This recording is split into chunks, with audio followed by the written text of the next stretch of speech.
everyone, welcome to my channel. I hope you all are doing great.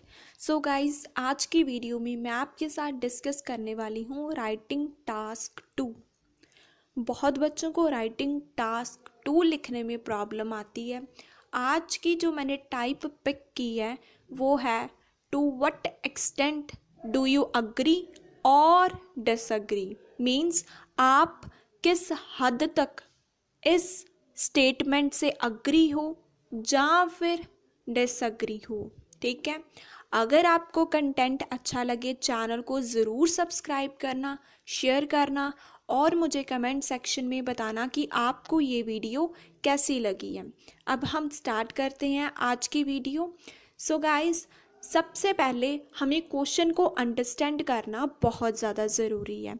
ये वाला topic मैंने pick किया है क्योंकि मुझे कमेंट सेक्शन में किसी ने बोला था कि उनको व्हाट एक्सटेंट वाले टॉपिक में प्रॉब्लम आ रही है। सो गाइस, मैं अपना बेस्ट देने की कोशिश करूँगी।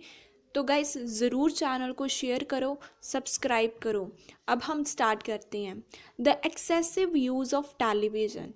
एक्सेसिव मीन्स ज़्यादा यूज़ करना टेलीविज़न का और कंप्यूटर का is retarding the growth in child. जो चाइल्ड की ग्रोथ है ना, उसमें क्या आ रहा है, प्रॉब्लम्स क्रिएट कर रहा है। कौन कर रहा है? टेलीविज़न और कंप्यूटर का ज़्यादा यूज़। ठीक है, अगर वो कर रहा है तो आपने अग्री की साइड जाना है।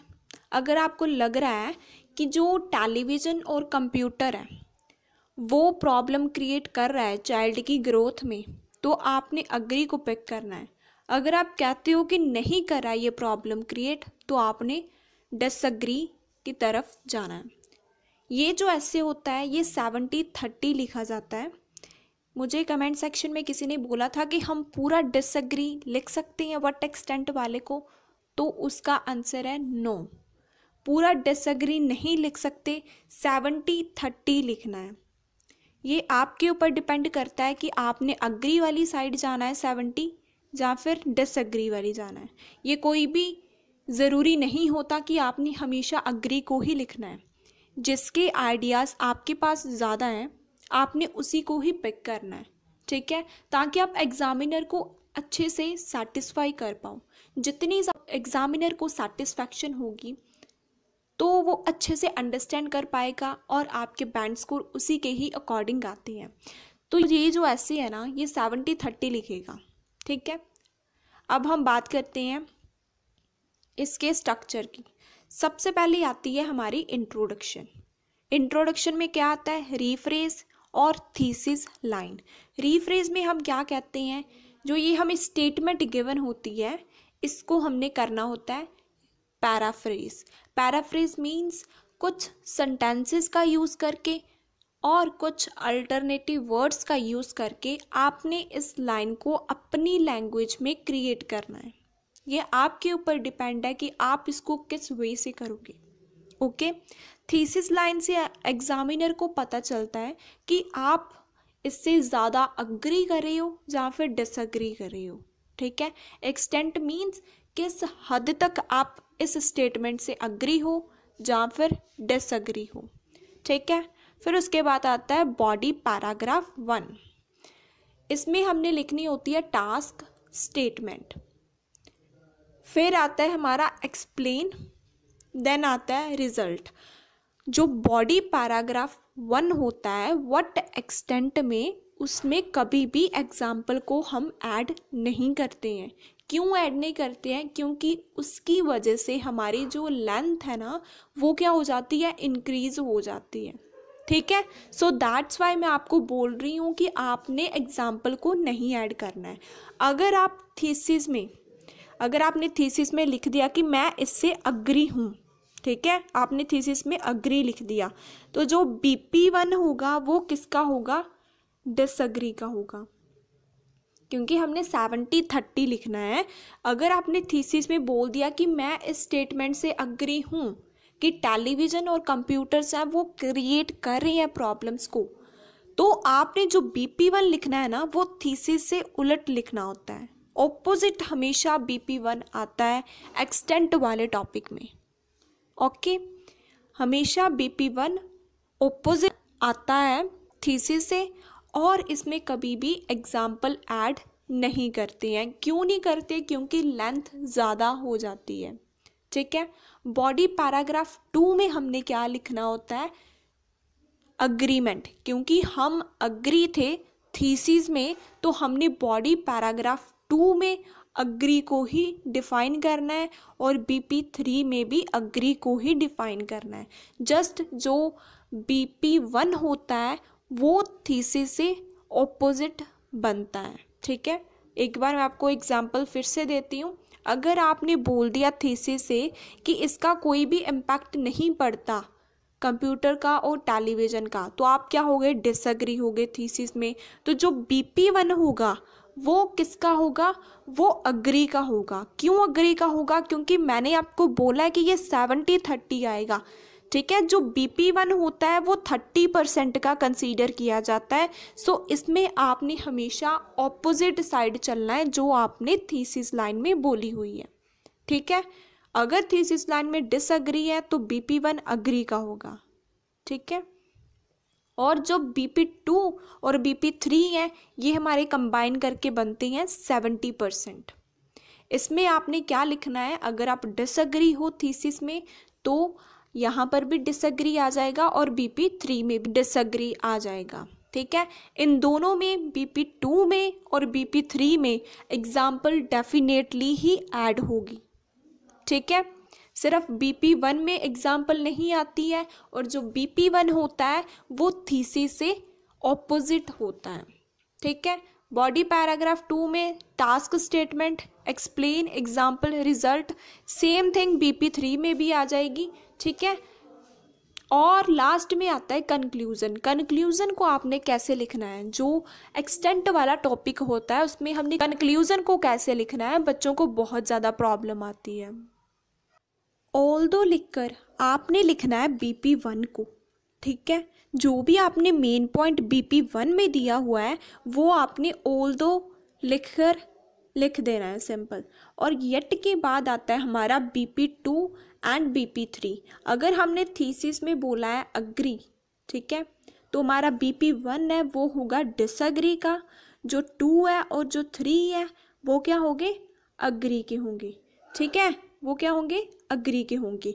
तो जो ये हमारा डिसएग्री का है ना BP1, वो हमारा आ जाएगा ऑल्दो के बाद, और जो हमारा BP2 अग्री के है और BP3 भी अग्री का है वो हमारा येट के बाद आ जाएगा। इन सिंपल लैंग्वेज अगर मैं आपके साथ डिस्कस करूं तो जो 30% है वो पहले आएगा, 70% है वो बाद में आएगा। ठीक है, सो अब हम करते हैं सैम्पल आंसर की शुरुआत। ठीक है, तो सबसे पहले बोला मैंने इट इज़ कंसीडर्ड दैट, ये कंसीडर किया जाता है। कंसीडर मीन्स माना जाता है। इस टेक्निकल एरा में, आजकल का जो टेक्निकल एरा है, टेक्नोलॉजी का जो एरा है, most of the learners devote tremendous amount of time either on television or on other technical gadgets। मैंने बोला जो लर्नर्स है, लर्नर्स मीन जो चिल्ड्रंस हैं, जो स्टूडेंट्स हैं, वो डिवोट कर रहे हैं। डिवोट मीन्स स्पेंड कर रहे हैं ट्रीमेंडियस अमाउंट ऑफ टाइम। ट्रीमेंडियस मीन्स बहुत ज़्यादा अमाउंट का टाइम किसके ऊपर? टेलीविज़न के ऊपर और टेक्निकल गैजेट्स के ऊपर। Which inculcate the chances of hurdles, जिसके साथ क्या इंक्रीज हो रहे हैं? इनकलकेट मीन्स इंक्रीज हो रहे हैं चांसेस हर्डल्स की। हर्डल्स क्या होती हैं? प्रॉब्लम्स होती हैं। किस में हो रही हैं? ओवरऑल ग्रोथ में। मैंने बोला कि आजकल ये माना जाता है कि जो टेक्निकल एरा में ज़्यादातर जो लर्नर्स हैं वो ज़्यादा टाइम किसके ऊपर स्पेंड कर रहे हैं? टेलीविज़न और टेक्निकल गैजेट्स के ऊपर, जिसके कारण क्या हो रहा है? जो हर्डल्स के चांसेस हैं उनकी ओवरऑल ग्रोथ में वो क्या हो रहे हैं? इंक्रीज हो रहे हैं। इनकलकेट मीन्स इंक्रीज हो रहे हैं। ठीक है, ये हो गया हमारा रीफ्रेज। अब बात आई थीसिस की। I largely agree with this statement, मैं इस स्टेटमेंट से अग्री हूँ। मीन्स मैं ये बात कहना चाहती हूँ कि जो ये कंप्यूटर्स और टेलीविज़न है इसका एडवर्स इम्पैक्ट चाइल्ड के ऊपर पड़ रहा है। ठीक है, ओइंग टू हम तब यूज़ करते हैं जब हमने रीज़न को डिफाइन करना है। जैसे देखो, मैंने बोला कि मैं अग्री हूँ, अब मैं बताऊंगी, रीज़न दूंगी ओइंग टू लिखकर कि मैं अग्री क्यों हूँ। ओइंग टू हमेशा रीजंस को डिफाइन करने के लिए यूज़ किया जाता है।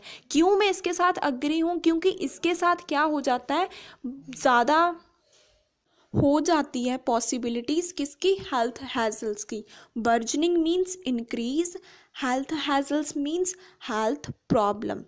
ठीक है, एक तो मैंने बोल दिया कि इसके साथ क्या हो रहा है कि हेल्थ प्रॉब्लम क्रिएट हो रही है। किसके साथ? ज़्यादा टाइम स्पेंड करना टेलीविज़न और कंप्यूटर के सामने। और दूसरा क्या हो रहा है, आइसोलेशन। आइसोलेशन मीन्स अकेलापन। ठीक है, तो गाइज एक तो मैंने ये लिखी है। ठीक है, अगर आपको ये वाली इजी लग रही है तो आप इसको पिक कर सकते हो।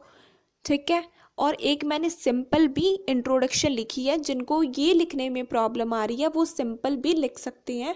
वो है, ये कंसीडर किया जाता है, इनॉर्मस मीन्स बहुत ज़्यादा यूज़ हो रहा है, नॉट ओनली टेलीविज़न का ही नहीं बट ऑल्सो कंप्यूटर्स का भी बहुत ज़्यादा यूज़ हो रहा है, जिसके कारण एस्केलेट हो रही हैं। एस्केलेट मीन्स इंक्रीज हो रही हैं पॉसिबिलिटीज़ हिंड्रेंसेस की। हिंड्रेंसेस मीन जो प्रॉब्लम्स हैं वो क्या हो रही हैं, इंक्रीज हो रही हैं। किस पे? चाइल्ड की ग्रोथ में। अगर मैं सिंपल लैंग्वेज में बात करूं तो मैंने यही बोला कि आजकल लोग अकेला टेलीविज़न नहीं बल्कि कंप्यूटर्स का भी बहुत ज़्यादा यूज़ कर रहे हैं, जिसके कारण प्रॉब्लम्स आ रही हैं चाइल्ड की ग्रोथ में।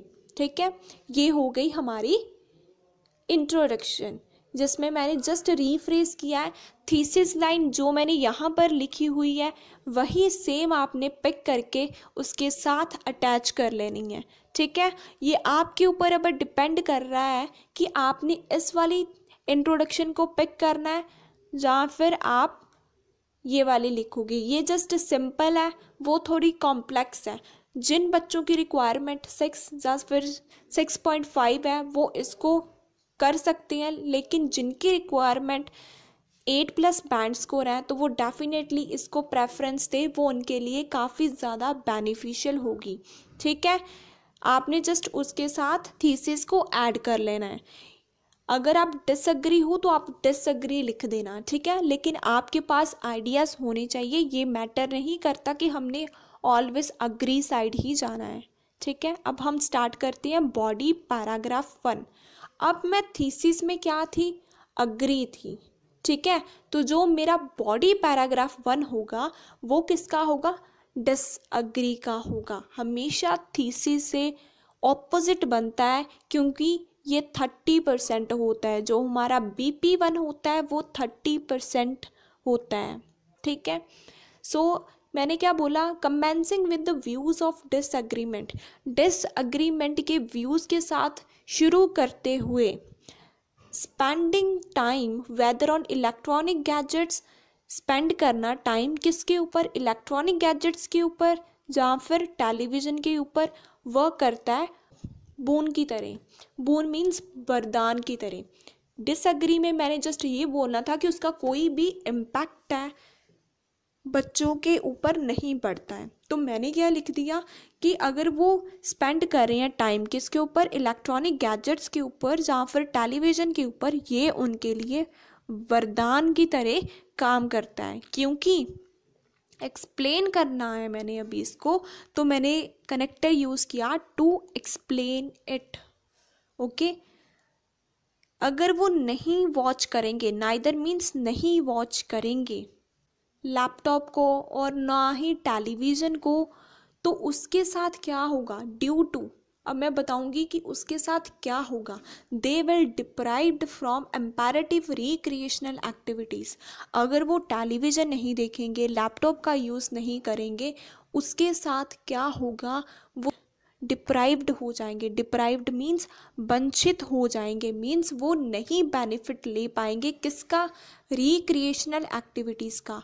रिक्रिएशनल एक्टिविटीज़ वो एक्टिविटीज़ होती हैं जो एंटरटेनमेंट पर्पस के लिए होती हैं।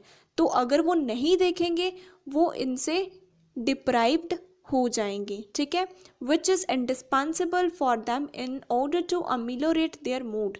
जो कि रिक्रिएशनल एक्टिविटीज़ उनके लिए बहुत ही ज़्यादा इंडिस्पेंसिबल है। इंडिस्पेंसिबल मीन्स इम्पॉर्टेंट है। क्यों? क्योंकि इनके साथ उनका जो मूड है वो क्या होता है, अमीलोरेट होता है। अमीलोरेट मीन्स इम्प्रूव होता है। किसके साथ इम्प्रूव होता है? रिक्रिएशनल एक्टिविटीज़ के साथ उनका जो मूड है वो क्या हो जाता है, इम्प्रूव हो जाता है। ठीक है, अब एक्सप्लेन कर दिया। और जैसे मैंने आपको बताया कि बॉडी पैराग्राफ 1 में हम एग्जाम्पल को नहीं ऐड करते हैं, तो मैंने डायरेक्ट रिजल्ट लिख दिया डज का यूज़ करके। It is beneficial to rejuvenate their mind from worries. मैंने बोल दिया टेलीविज़न है जो, और जो हमारे कंप्यूटर्स हैं वो क्या है, रेजुविनेट करते हैं। रेजुविनेट मीन्स इम्प्रूव करते हैं उनका माइंड, किससे, वरीज से। जो भी टेंशन्स हैं उनसे उनके माइंड को अच्छा कर देती हैं। क्या? रिक्रिएशनल एक्टिविटीज़ हैं उनके माइंड को रिफ्रेश कर देती हैं। सिंपल लैंग्वेज में मैंने ये बोला है। अब मैं एक बार BP1 आपको सिंपल लैंग्वेज में बताती हूँ। सबसे पहले मैंने ये लिख दिया कि मैं डिसएग्रीमेंट के व्यूज़ के साथ शुरू करती हूँ। फिर मैंने बोला कि स्पेंड करना टाइम, चाहे वो इलेक्ट्रॉनिक गैजेट्स के ऊपर हो या फिर टेलीविज़न के ऊपर हो, वो उन लोगों के लिए वरदान की तरह काम करता है। फिर मैंने एक्सप्लेन करना है कि किस वे से वरदान की तरह उनके लिए काम करता है। तो मैंने बोला कि अगर वो वॉच नहीं करेंगे क्या, लैपटॉप को या फिर कोई भी टेलीविज़न प्रोग्राम को, तो वो डिप्राइव्ड मीन्स वंचित हो जाएंगे रिक्रिएशनल एक्टिविटीज़ के लिए। क्योंकि ये जो रिक्रिएशनल एक्टिविटीज़ है ना, उनके लिए बहुत ही ज़्यादा इंडिस्पेंसिबल है। इंडिस्पेंसिबल मीन्स इम्पॉर्टेंट है, क्योंकि ये उनके माइंड को अमीलोरेट करती है। सो फिर मैंने रिजल्ट में बोल दिया कि ये बहुत ही ज़्यादा बेनिफिशियल है उनके माइंड को रिफ्रेश करने के लिए। किससे? वरीज से। वरीज मीन्स टेंशन से। ओके, अब हम BP2 को स्टार्ट करते हैं। BP2 को स्टार्ट करने के लिए मैंने कनेक्टर का यूज़ किया मूविंग टूवर्ड्स अग्रीमेंट, क्योंकि BP1 में हमने डिसएग्री को एक्सप्लेन किया था। अब BP2 एंड BP3 होगा, वो किसके साथ होगा, अग्रीमेंट के साथ होगा। जो हमारा BP2 एंड BP3 होता है वो दोनों को मिलाकर हम 70% लिखते हैं, क्योंकि ये जो BP होते हैं 2 और 3 ये दोनों सेम ही होती हैं। जो हमने BP2 में लिखना होता है वही हमने BP3 में लिखना होता है। ठीक है, अब हम स्टार्ट करते हैं। मूविंग टूवर्ड्स अग्रीमेंट, अग्रीमेंट की तरफ मूव करते हुए। That why I reckon it is not a kind hearted act. क्यों मैं ये सोचती हूँ कि ये काइंड हार्टेड एक्ट नहीं है। काइंड हार्टेड मीन्स अच्छा एक्ट नहीं है। क्या? टेलीविज़न का यूज़ करना बहुत ही लंबे समय तक। ठीक है, क्यों ये अच्छा नहीं है, ये मैंने इंटरोगेटिव सेंटेंस का यूज़ किया। फिर मैंने बोला द पैरामाउंट वन रीज़न है कि क्यों ये उनके लिए बेनिफिशियल नहीं है। It will accelerate the risk of disparate sort of chronic diseases. इसके साथ क्या हो रहा है, एक्सेलरेट हो रही है। एक्सेलरेट मीन्स इंक्रीज हो रही है रिस्क, किसके, क्रोनिक डिसीज़ के। डिफरेंट जो डिसीज़ हैं उनकी जो रिस्क हैं वो क्या हो रही है, इंक्रीज़ हो रही हैं। किसके साथ? टेलीविजन्स और कंप्यूटर्स के साथ। ठीक है, ये हो गया मेरा मेन पॉइंट कि जो बीमारियां हैं वो बहुत ज़्यादा लग रही हैं उनको। ठीक है, अब मैं एक्सप्लेन करूँगी कि उनको जो डिसीज़ हैं वो किस वे से स्प्रेड हो उनमें। ओके, टू एलैबोरेट का यूज़ किया मैंने। When duties use this machinery for extended period of time, जब duties means students यूज़ करते हैं इस मशीनरीज को ज़्यादा समय तक, for extended period of time means लंबे समय तक, it will start emitting UV radiations। तो उनसे क्या निकलती है, UV radiations निकलती हैं। किन से निकलती हैं? मशीनरी से निकलती हैं। as well as kids victim of bad posture, और जिसके कारण क्या हो जाता है कि बच्चे क्या शिकार हो जाते हैं। विक्टिम मीन्स शिकार हो जाते हैं बैड पोस्चर्स का। कैसे? क्योंकि वो सारा दिन बैठे रहते हैं। ठीक है, उनका जो सिटिंग पोस्चर है वो क्या हो जाता है, ख़राब हो जाता है, क्योंकि वो सारा दिन बैठे रहते हैं इन फ्रंट ऑफ कंप्यूटर और इवन टेलीविज़न एज वेल, ठीक है। तो उसके साथ क्या होता है, एक तो यूवी रेडिएशंस का इम्पैक्ट पड़ता है, दूसरा उनका पोस्चर ख़राब हो जाता है। अब हमने दे रही हैं एग्जाम्पल के लिए मैंने यूज़ किया फॉर इंस्टेंस का अ headline in A newspaper expound that. एक हेडलाइन आई थी न्यूज़पेपर में जिसने एक्सपाउंड मीन्स एक्सप्लेन किया 9 आउट ऑफ 10 स्टूडेंट्स, 10 में से 9 स्टूडेंट्स हैं वो किससे सफ़र कर रहे हैं, काउंटलेस डिसऑर्डर से। डिसऑर्डर मीन्स बीमारियां होती हैं जो माइंड से रिलेटेड, उसके साथ वो सफ़र कर रहे हैं, ठीक है। सो ये हो गई मेरी एग्जाम्पल। किसके साथ रिलेटेड थे एग्जाम्पल भी, बिल्कुल बीमारियों से रिलेटेड मैंने राइट की है, ठीक है। अब हमने देना है रिजल्ट में मैंने सो का यूज़ किया। So it is quite clear that automation put deleterious impacts on their mental and physical well-being। मैंने बोला कि रिजल्ट से ये बात क्लियर होती है कि जो ऑटोमेशन मीन्स टेक्नोलॉजी है ना, वो डिलीटेरियस मीन्स बुरे प्रभाव डालती है फिजिकल और मेंटल वेलबींग के ऊपर। सो एक बार मैं आपको BP2 का ओवर दे देती हूँ। सबसे पहले मैंने बोला कनेक्टर लगाकर मूविंग टुवर्ड्स अग्रीमेंट, क्योंकि BP1 हम डिसएग्री थे तो मैंने कनेक्टर लगाया कि अब हम अग्रीमेंट की तरफ जा रहे हैं। मैं ये बताऊंगी कि क्यों ये काइंड हर्ट मीन्स अच्छा एक्ट नहीं है। तो मैंने बोला इसके साथ क्या होता है, एसेलरेट मीन्स इंक्रीज होते हैं किसके रिस्क, क्रॉनिक डिसीज़ के, ठीक है। फिर मैंने इलेबोरेट मीन्स एक्सप्लेन किया इसको कि जब ड्यूटीज ज़्यादा लंबे समय तक इसका यूज़ करते हैं तो उससे यूवी रेडिएशंस निकलती हैं और बच्चे हैं वो बैड पोस्चर के शिकार हो जाते हैं क्योंकि वो ज़्यादा लंबे समय तक बैठे रहते हैं। फिर एग्जाम्पल के लिए मैंने बोला कि जो 9 आउट ऑफ 10 है ना स्टूडेंट्स, वो सफ़र कर रहे हैं डिसऑर्डर्स के साथ, बहुत सारे डिसऑर्डर से वो सफ़र कर रहे हैं। फिर उसके बाद हमारा आ गया रिज़ल्ट में मैंने ये बात क्लियर कर दी कि जो टेक्नोलॉजी है बहुत ही ज़्यादा बुरे प्रभाव डालती है उनके फिज़िकल और मेंटल वेलबींग के ऊपर। अब हम बॉडी पैराग्राफ 3 को स्टार्ट करेंगे जिसमें हम अगेन क्या कंटिन्यू करेंगे, अग्रीमेंट व्यू को, ओके। तो यहाँ पे मैंने कनेक्टर यूज़ किया फर्दर स्ट्रेंथनिंग द व्यूज़, ठीक है। ये आप यूज़ कर सकते हो जब आपने सेम टॉपिक को आगे एक्सप्लेन करना हो, तब आप इस कनेक्टर का यूज़ करना है आप लोगों ने, ठीक है। क्या बोला मैंने, there are multifarious reason behind this approach. इस अप्रोच के बिहाइंड मल्टीफेरियस रीजन्स है, मीन्स बहुत सारे रीजन्स है। मेन क्या है, प्रोमिनेंट मीन्स मेन क्या है, लेवल ऑफ सोशल इंटरेक्शन। जो सोशल इंटरेक्शन है ना वो क्या हो रहा है, प्लंज हो रहा है। प्लंज मीन्स डिक्रीज हो रहा है क्योंकि किड्स हैं वो ज़्यादा किस पे एंगेज है, मीन्स कहाँ पे बिजी रहते हैं, डिवाइसेस में ही बिजी रहते हैं, वो सोशल इंटरेक्शन को ज़्यादा इम्पोर्टेंस नहीं देते हैं। इन अदर वर्ड्स का यूज़ किया मैंने क्यों, एक्सप्लेन करने के लिए। मैंने बोला instead of indulging themself in social and family they give much single out to electronic equipments. मैंने बोला सोशल और फैमिली में इंडल्ज होने की बजाय, मीन्स उनके साथ टाइम स्पेंड करने की बजाय वो किसको ज़्यादा सिंगल आउट देते हैं, इलेक्ट्रॉनिक इक्विपमेंट्स को। सिंगल आउट मीन्स प्रेफरेंस, वो ज़्यादा प्रेफर किसको देते हैं, इलेक्ट्रॉनिक इक्विपमेंट्स। सोशल इवेंट्स और फैमिली को वो नहीं देते हैं।